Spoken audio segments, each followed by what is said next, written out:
Yo, vatos, thanks again for tuning in to yet another video in Memphis here, San Jose, California. That's right, coming at you from the West Coast. Let's go ahead and get into the topic of today's video. It has now been about a year since getting my pipes, and I just wanted to share, give you guys an update on how they're holding up. As you can see, the black finish or the power coating, you know what, I'm not too sure. I've seen some of these pipes, Two Brothers Racing Exhaust, just black pipes overall. They just seem to kind of fade and lose its look a little bit. Right now you can't really see it because the sun's already setting. It's already late in the day, and I just got off of work. Another long week, another long day, 60 hours. It is what it is. California, you gotta work for Uncle Sam and pay your taxes and make sure everybody gets their free money. Anyways, getting back on with the video. As you can see, the power coating, I didn't even hit this part right here. As you can see, this was when I was installing my clutch cable for my risers. As you can see right here, that's a 10-inch rise. Anyways, getting back on with the pipes, I believe I accidentally just tapped it a little bit, and it's not like if I intentionally hit it with force. It was just a minor tapping. It could have been when I was resting the clutch cover on the exhaust, but I didn't even bang it or anything. But if you can see, it's pretty bad. And for it being power coating, or for it to be power coated and get scratched that easily, I don't know if it was a quality thing.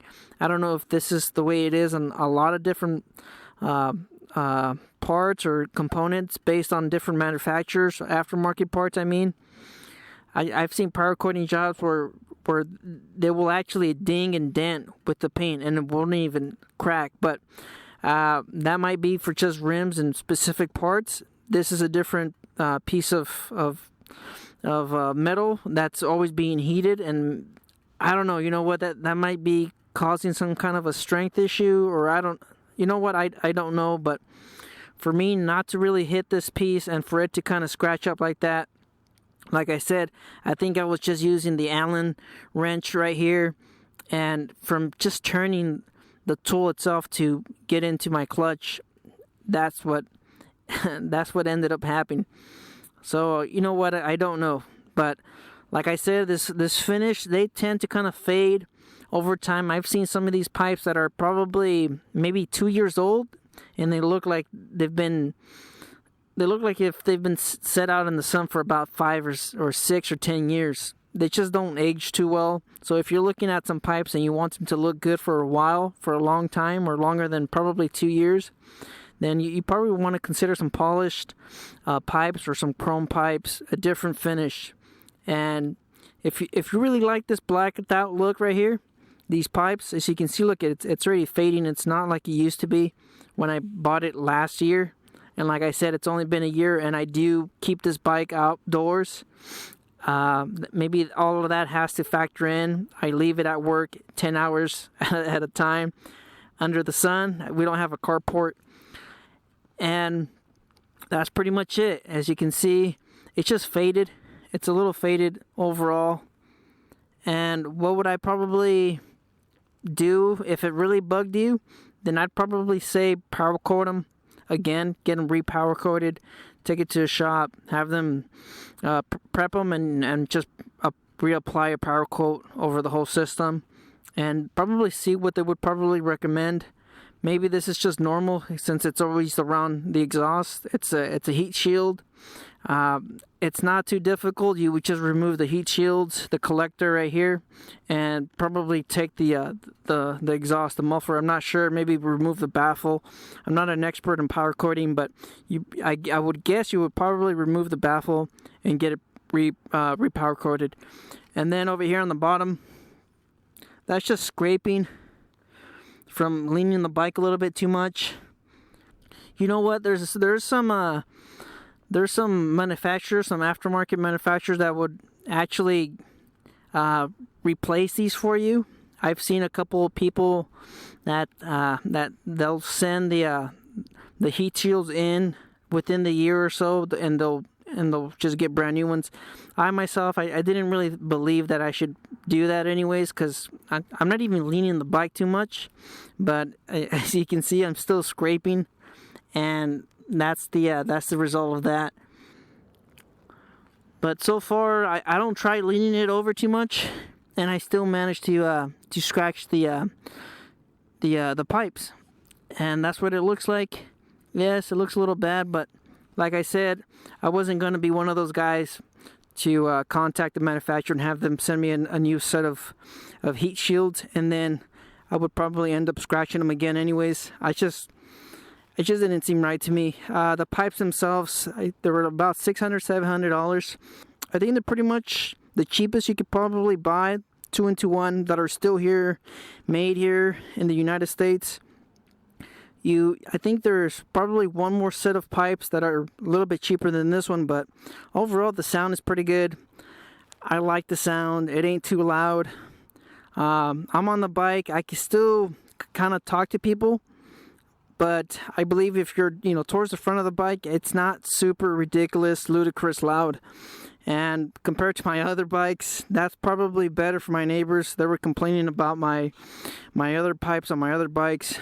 I think this is a little bit more toned down, and you really hear it roar around 2,000, 3,000 RPM. That's when you could really hear the engine, and I'm fine with that. I don't want these pipes being too loud. I don't want my neighbors hating me.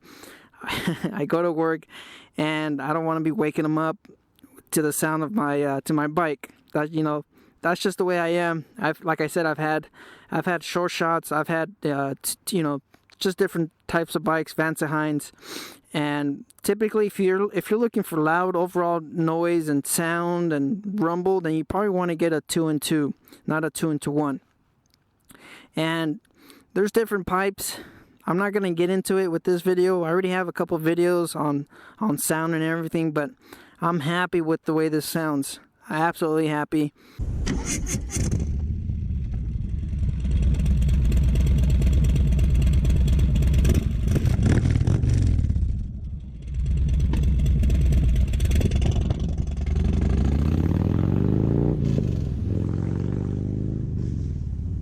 I'm not looking for high-end performance. This one's just fine. You don't have that capabilities of swapping out to a wideband O2 sensor. This is where I would always mention this.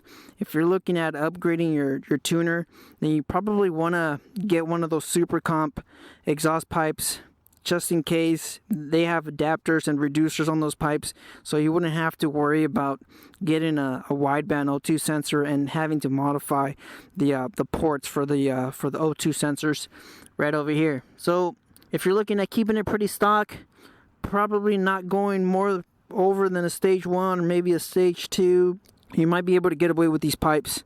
I like the way they look. Like I mentioned in all my videos, I don't like the muffler being too long, and the Bassani, the TBR, and this setup right here, the Road Rage 3, I like the muffler a little bit shorter. I don't like them too long. Kind of like the Sidewinder, kind of like the Sidewinder on the SNS.